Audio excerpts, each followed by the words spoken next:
Welcome, everybody, to another edition of the Winner's Circle Sports Betting Podcast right here on the Winner's Circle Sports Betting Channel, brought to you by GamblersWorld.net, where we guarantee all our picks. That simply means, folks, all our single-game, multi-game daily packages and subscription plans of 30 days or fewer. If you don't win, you don't make a profit, we will credit back your account the exact amount of your purchase price. That is not a sign of weakness, but a sign of strength, because you can catch us on a bad day, you can catch us on a bad week, and we're confident that if we give you credit, we're going to be able to make that up for you. And more times than not, it's going to be a moot point anyway. You're going to make a profit. And another thing, we got a special going on right now. And by the way, I'm joined today by Sean Higgs and Jesse Schule, as always, on a Wednesday, and it's Wednesday the 15th. And I'm Ross Benjamin. And we have a special going on at GamblersWorld.net right now. 3-day pass, normally $99. We'll give you an additional fourth day, absolutely free. And for you baseball enthusiasts out there that like to partake in baseball, and Sean is a big volume handicapper in baseball, this is perfect for you. $6.95 will get you all of Sean's, Jesse's, or Ross's Major League Baseball picks right up until the All-Star game. So those of you who like to go on vacation mid-July and don't like to get back into Major League Baseball betting until the playoffs, or don't want to sports bet until the football season, it's a perfect package for you. So take advantage of those offers over at gamblersworld.net. Jesse, how are you, my man? Bit of a rough night last night, Ross. Can't lie. Some tough results. Didn't like the result in the Knicks game. And Major League Baseball, I had the Mariners as well. That didn't pan out. What can you do? Got to pick up the pieces today and get back to what I do best. Yep, it's called being resilient. Resilient. Get that in your mind, boys. Resilient, just like the New York Knicks were yesterday. Mr. Hicks, how are you? Let me tell you, your buddy. Who would have thought? Who would have thought, Ross? Ross had the Knicks. He's like, and a friend of ours is like, Ross is the only smart guy on the channel who had the Knicks yesterday. Yeah. Well, another guy, Sean, by the way, Sean said that the guy on the bottom, which is Jesse, reminds him of Donald Trump. I don't know where that was out of. I couldn't make any heads or tails of that. But anyway, go ahead. Yeah, well, you know what? Listen, we knew the Knicks were going to show up, but you lose by 30 and you shoot 30%, you're going to come out strong for the first half. The problem is the Pacers. Wow. I mean, just totally destroyed on the glass, never in the game. And here we go. We thought this, I guess we all kind of thought it was kind of over. Pacers win in 6. I think it's still win in 7. But let's be honest, they're a 5-point fave coming home. They'll probably take care of business here and go back to New York. Can they show up on the road? It looks like the home court is the deciding factor here. And how about Minnesota? Just falls apart there against the Nuggets championship. That's Joker proving his point there. Yeah. Wow. I don't know. Not much going on. We got a lot of NFL. All the things are coming out now with the overseas games and South America. I don't know. I'm not all for games all over the joint. I think that's. Yeah, that game you mentioned yesterday, the Eagles and the Packers. It's in South America. Yeah, it's in São Paulo, Brazil. Yeah. So it's Friday. It's a Friday game. Opening day Friday. Wow. That's interesting. Look, this is just getting. I mean, then I see that we talked about yesterday, like them going against ESPN and the NBA on Christmas Day. Now I see that those games are only going to be available on Netflix. Yeah. So you need Netflix for that. You need Apple for another one. You need. I mean, it's ridiculous because the bottom line is those companies are paying big time money. Apple, Netflix, Peacock. They pay big time money so they could get 1 or 2 games a year and then suck you into at least a minimum 30-day subscription, which they more than make up their money and hope that you forget and it's auto renew. You know what I mean? I don't know. I just think it's getting out of hand with that. I don't know. I don't subscribe to any of that crap. I don't even watch. You could find illegal streams. I'll say it. I don't care. I'm not paying YouTube TV. I'm not paying none of them. Screw that. Yeah. It's ridiculous. Got to have 50 different channels to find baseball. You can't even You can't even find your local baseball team on a channel now. You got to have all different nonsense. It's freaking. And if you ever want to unsubscribe to any of them, you practically have to cancel your credit cards because they're so difficult to unsubscribe from. Yeah, I haven't found that to be the case. But then again, you're in Thailand and I'm in the States, so I don't know if that has anything to do with it. But anyway, General Millie, that's another comparison that they called Jesse General Millie. Now that I could see because yeah, you look like a military guy. You're that big, strong figure and look like a military guy. And if you ever seen pictures of a General Millie, there's some resemblance. But Donald Trump, I just don't get it. I don't get it whatsoever. Anyway, I had Denver last night as my premium NBA pick. Of course, I just rubbed it in with the Knicks. That was just a free pick. But Denver cashes for me last night, and the NBA continues to roll, folks. Look, where are we here? 21-6, 33-11, 39-14 runs in the NBA. NBA postseason since 2022, all documented. 101-58, 64%. Basketball picks overall, college basketball and the NBA combined since March 19th, 61-27, 69%. You know, and I mention that because, yeah, college basketball is over, but I've shown in recent seasons and recent years that, you know, when games matter the most is when I'm locked in and I do very well. So, again, for all three of us, I could speak. You know, a lot of you out there make comments like, I'll never pay for picks, whatever have you, okay? Complain about these free picks when we lose a game. But at the end of the day, if you don't pay for picks, that's your prerogative. But who are you penalizing is what I would say. So anyway, all right. We got two NBA games we're discussing today, the Cavs and the Celtics. And Oklahoma City and Dallas, and looking forward to what Sean has to say in Oklahoma City and Dallas. But props is Jesse's specialty of late because the schedule has been reduced, and he does very well with props. I think he went 1-1 1-2 or 1-1 yesterday. I'm not sure. 1-2, but to be fair, the Joker thing wasn't a real. It was kind of yeah. It was just a casual mention, let's say. Yeah. No, I was never suggesting anybody play it for a significant stake. Yeah, understood. And that was plus 550. So, I mean, bottom line is you make a very small wager on that to get a nice return. It's not plus 550 because, you know, it's a 50-50 proposition. So, in any event, Jesse, you have two NBA props for us today, one in each game. And take it away, my friend. Well, we'll start with the early game. Boston Celtics look to close out the Cleveland Cavaliers, and it certainly looks like the Cavs have thrown in the towel, and the line indicates that that is the case.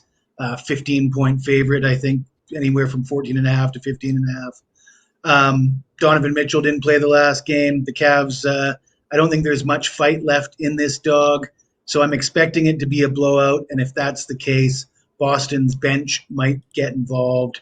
And one guy coming off the bench is Peyton Pritchard, a sharpshooter, a guy that's a 40% career three-point shooter, a guy that never sees a shot that he doesn't like. And as long as he gets the minutes, he should go over his points total of 8.5.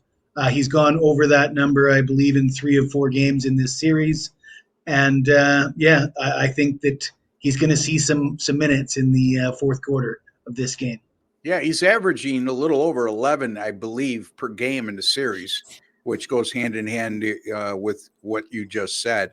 And I think that's a good play because he's been getting more time as the season progressed, and he's been playing a major role off the bench. And I mean, if the Celtics jump out to a big lead, he will even get even more increased minutes. But Sean, your take in terms of Peyton Pritchard? Yeah, I mean, let's be honest. 15-point spread, blowout probably in the works. Why not this guy? 11-5, 13-16 in the series. He's just got to get double digits. He's done in 3 to 4. Why not today? In a spot where he might actually get another 25 minutes of play. Yeah, he might score 20 tonight. In any event, Jesse's got another prop, and it comes in the OKC and Dallas game. And take it away, my friend. Well, the theme in Game 4 was offensive futility and strong defense. And the Thunder shot just 38% from the field, 26% from beyond the arc. Aside from SGA, nobody could hit a shot. I expect the Thunder to have a better shooting performance in Game 5, but I don't expect the defenses to loosen up at all. It's a low total at 213. I think it's going to be a low-scoring game, a defensive battle again. And I'm looking at a PRA for Jalen Williams of Oklahoma City. This guy is very consistent, averaged 19.1 points per game in the regular season. He's averaging that exact same number in the postseason. He hasn't gone over his PRA of 30.5 in any game in this series so far, and I don't think it gets any easier in Game 5.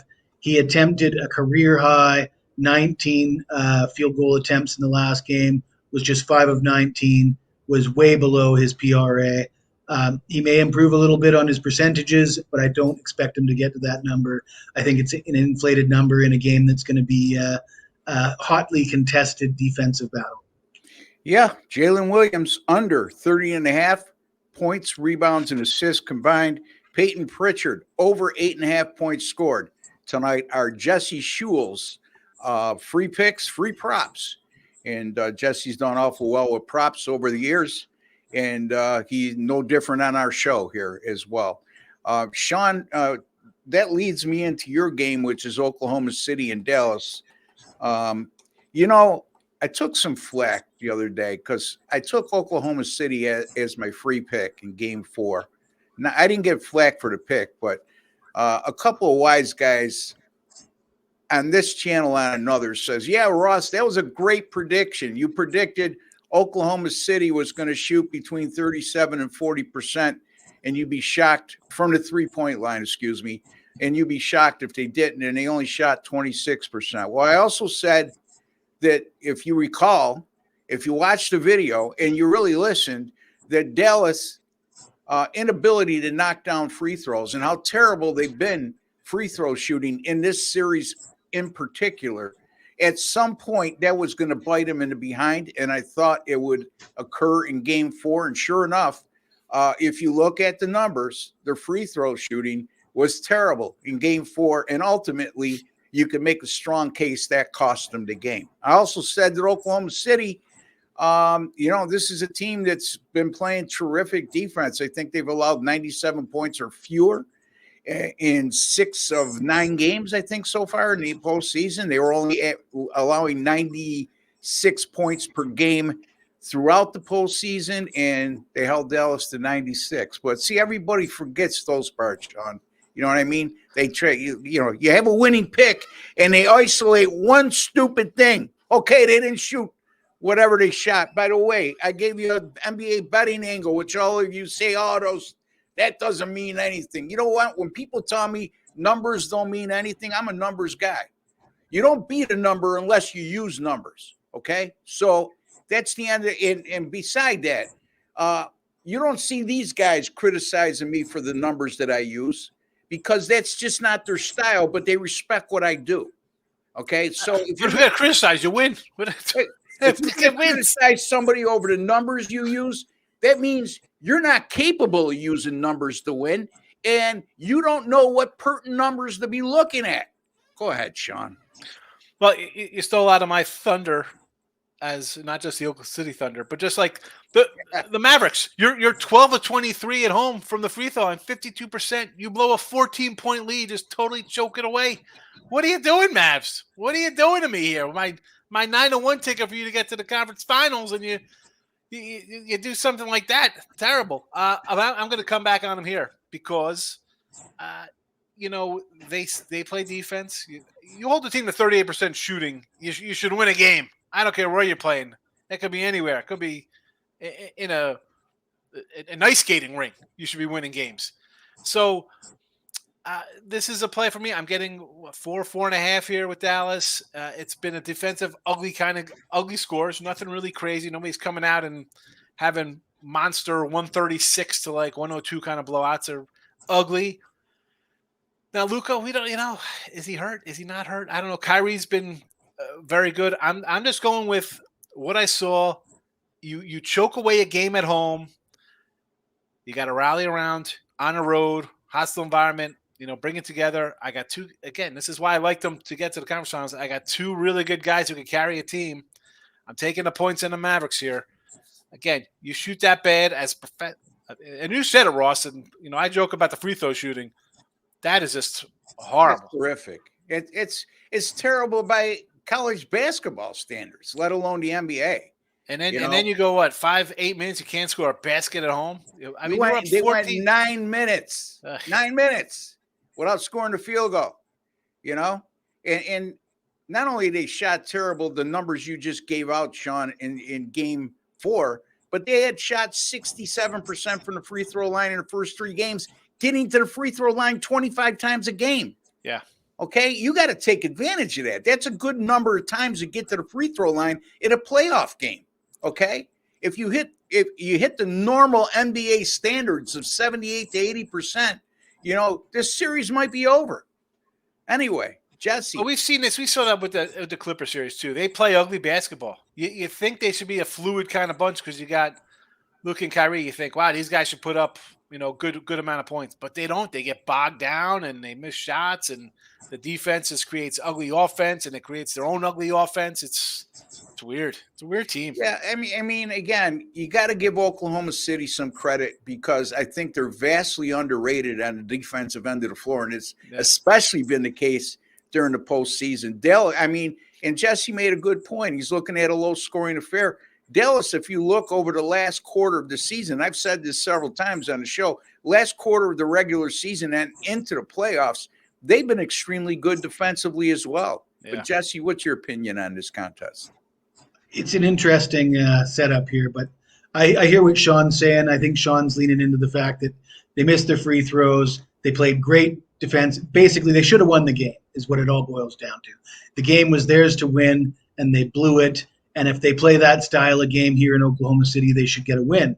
The problem I have with it is the only way they were in that position is because Oklahoma City was shooting so poorly themselves. And Oklahoma City shooting 38% and 26%. I don't expect that to continue. I expect Oklahoma City to shoot well better from beyond the arc and from the field in this at home here. And it comes down to Luka Doncic. He's playing every other day on that bad knee, and he looks awful. I mean, he looks like a guy that's playing hurt. And, I just got burned by this very same thing with Jalen Brunson last night. But Jalen Brunson never looked as bad as Luka's looking so far in the playoffs. And it wasn't a knee injury; it was a foot injury.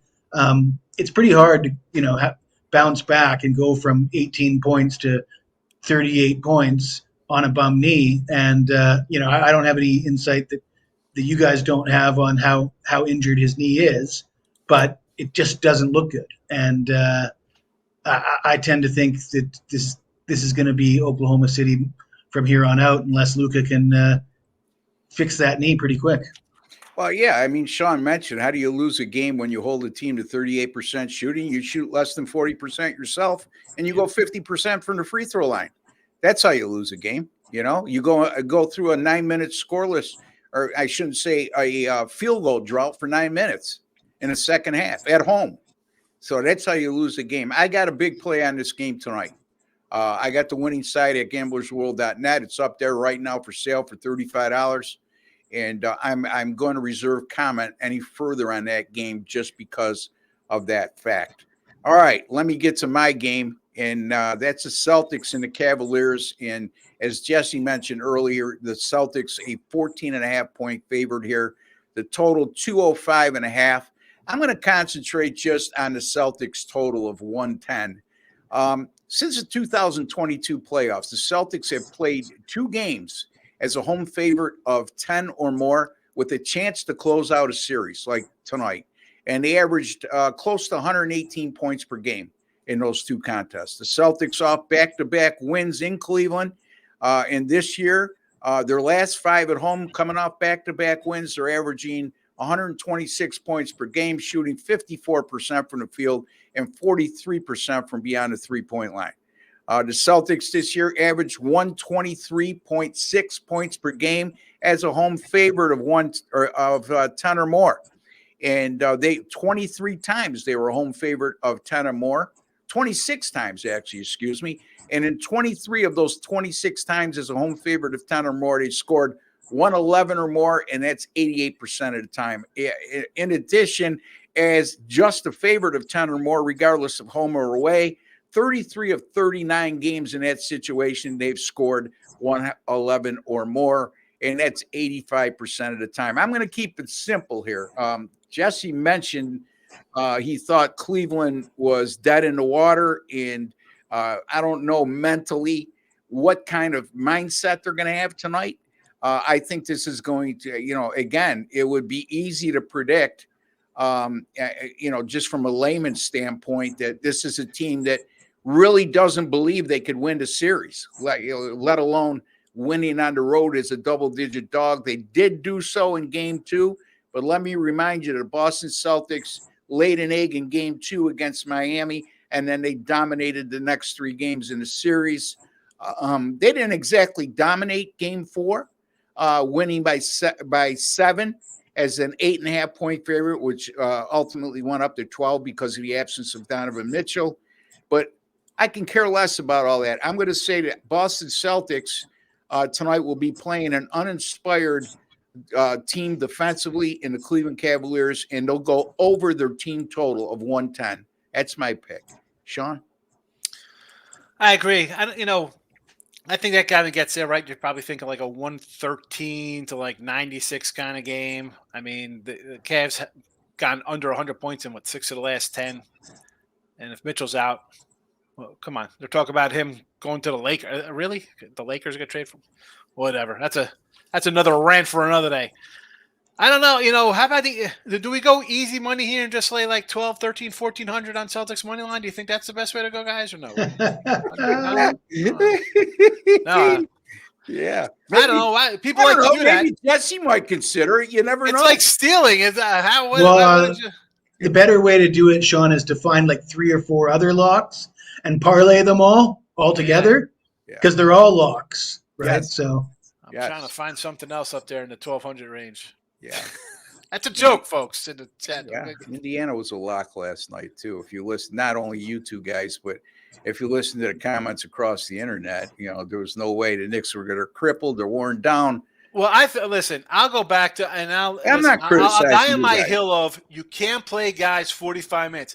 DiVincenzo's a prime example. 1 of 12 from 3, and he's 7 of 27 the last 2 games playing 40 minutes a game. But then don't tell me it doesn't come back and hurt you.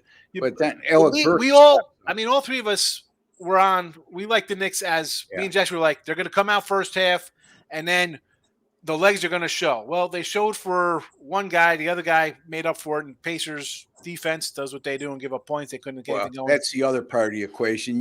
Sean, and I also said when you brought up a very good point yesterday, when I said that I liked the Knicks on the money line at -130, they went down all the way to 115. Yeah. In any event, you said, well, how do or was it Jesse that said, take a line out of your own book and say, why are they -2 right now?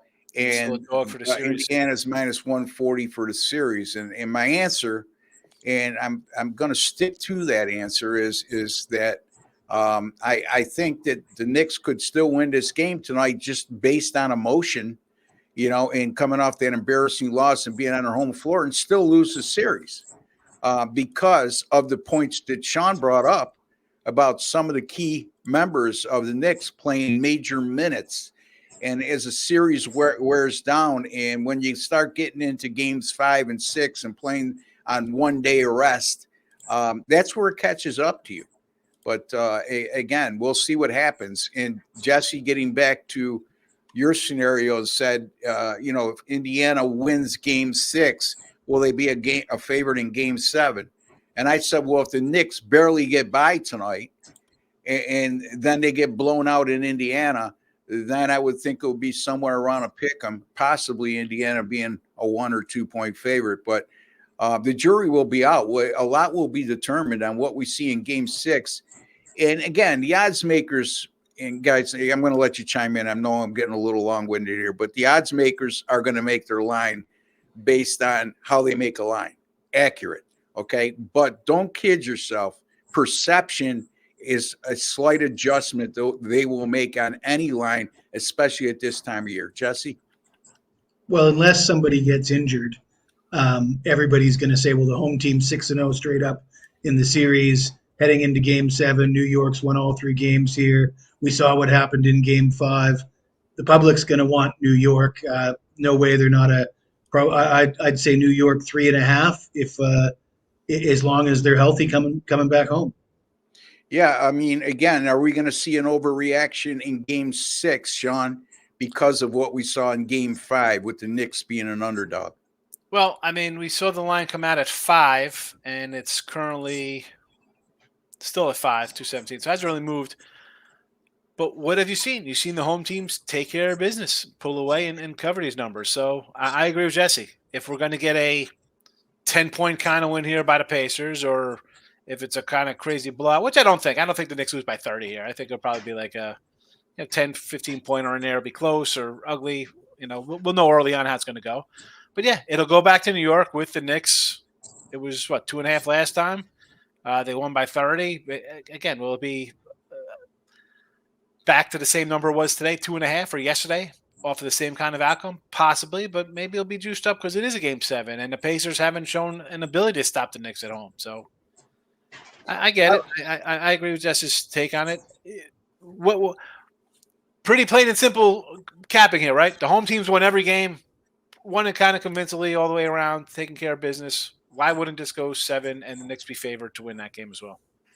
Yeah, and I'll give you guys a tip out there, okay? And because I am a numbers guy, and I will tell you that if you research how Indiana does after a game where they score less than 100 points, which hasn't happened a hell of a lot of times this year, you'll have some interesting findings. And you might want to share that in the comments section, and I'll certainly answer you on that as well. So that's just an advanced tip in terms of certain things that I look for. I'm not going to base a pick in Game 6 just based on what I just said, because there are specific things that you could really pick up if you look at the following game in which the Indiana Pacers scored less than 99 in their previous contest. So in any event, Jesse, there's a like button right underneath.